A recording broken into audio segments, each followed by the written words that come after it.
Hoje nós vamos conversar sobre doenças de von Willebrand e cirurgia plástica. Na verdade, eu vou aproveitar e falar um pouquinho sobre várias cirurgias, porque é importante quem tem doenças de von Willebrand saber quais são os riscos que corre se precisar fazer um procedimento cirúrgico, seja ele eletivo, como uma cirurgia plástica, seja uma coisa de urgência.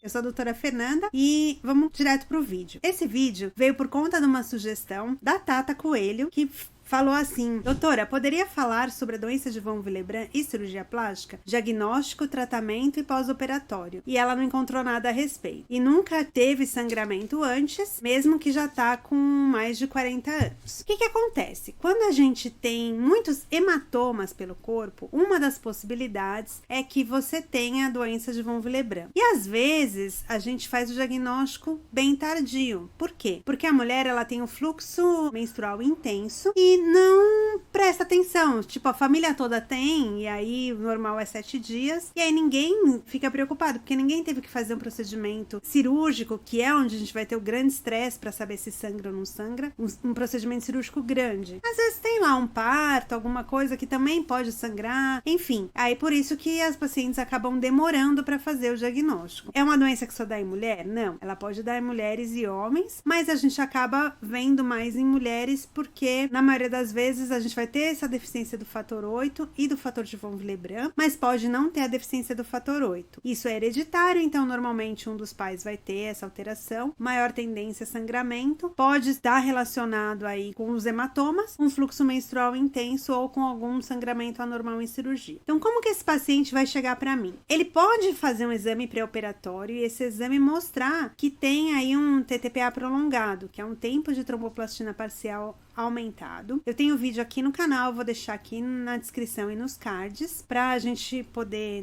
explicar um pouquinho mais o que é o TTPA. E quando ele tá aumentado, uma das possibilidades é que tenha a doença de von Willebrand. A gente tem outras coisas que podem acontecer. O diagnóstico, ele vai ser feito através do exame, então a dosagem de fator 8 e do fator de von Willebrand. Pode ser necessário com o fator de histocetina, que é um outro exame que também a gente faz quando tem essa alteração. E aí, para a cirurgia, como que a gente vai liberar o paciente para a cirurgia? A gente tem que ver qual o subtipo que o paciente tem de von Willebrand, se é um subtipo grave, um subtipo mais leve, se ele tem história de sangramento, hemorragia, alguma coisa que mostra pra gente que ele tem maior risco de complicar. Então, eventualmente, a gente vai precisar repor fator. Às vezes, só o DDAVP, que é um dos tratamentos que a gente faz, pode ser suficiente. E outra coisa que às vezes também acontece é que pode só usar o transamin. Então, aquela paciente que nunca teve nenhum sangramento, já fez procedimento cirúrgico, já teve um monte de estresse, a gente já teve provas, o corpo já falou pra gente que tá tudo ok, então a gente fica mais tranquilo. Uma outra coisa que pode acontecer na doença de von Willebrand, ela não ser uma doença genética hereditária, ela pode ser adquirida, secundária, alguma outra doença. E aí, a gente também aqui na Hemato investiga essas outras causas. A maioria dos casos que eu faço o diagnóstico, a gente vê que tem mesmo história familiar. E para cirurgia plástica, então a gente vai ver qual o tipo de cirurgia, qual o sangramento esperado nessa cirurgia, vai conversar com o cirurgião, vai ver se a gente atrasa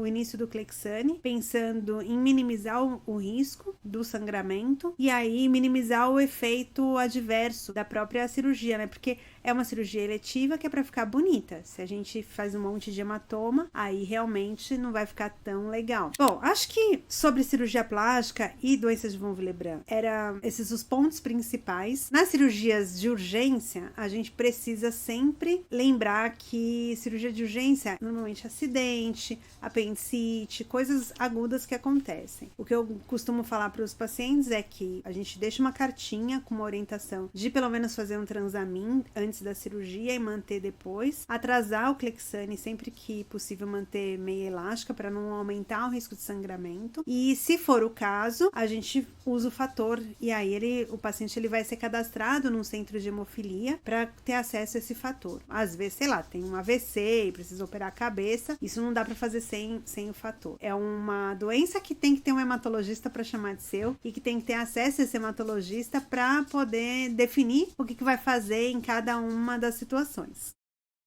Se você gostou desse vídeo, tem alguma sugestão, só deixar aqui embaixo nos comentários. E a gente tem a nossa área de membros. A área de membros é um espaço fechado que a gente pode conversar mais. A gente tem 3 níveis de membros. Então, o primeiro nível é só um cafezinho, você vai ter acesso aos vídeos antes deles serem liberados para o público geral. Por quê? Porque eu gravo os vídeos, subo os vídeos e eu tenho que esperar 24 horas para poder liberar para todas as verificações do YouTube. E aí eu posso liberar para você antes de todo mundo, que é só o cafezinho. O segundo nível é um nível que a gente vai ter vídeos mensais, e no terceiro nível a gente tem um livro e tem a nossa live mensal com perguntas e respostas, um chat exclusivo para os membros desse nível. Então eu espero vocês aqui na área de membros e até o próximo vídeo.